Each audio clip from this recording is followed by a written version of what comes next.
सोनपुर सहर में शांति श्रृंखला हनुमान जयंती अनुष्ठित हो जाइछि।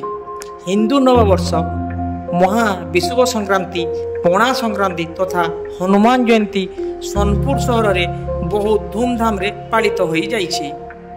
सहरर हनुमान मंदिर मानकरे सकाळु सकाळु भक्तों भीड़ परिलक्षित होइथिला।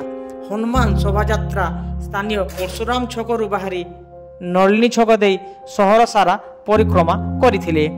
कीर्तन डीजे रो ताले ताले श्रीराम ध्वनि रे विभोर होई खुशी रे नाची जाइथिले भक्त।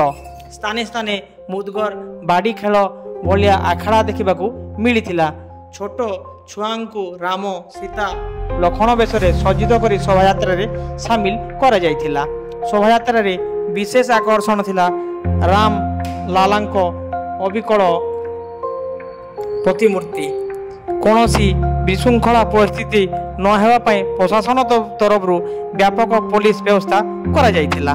सोनपुर सहर में शांति श्रृंखला हनुमान जयंती समापन हो जाइछि।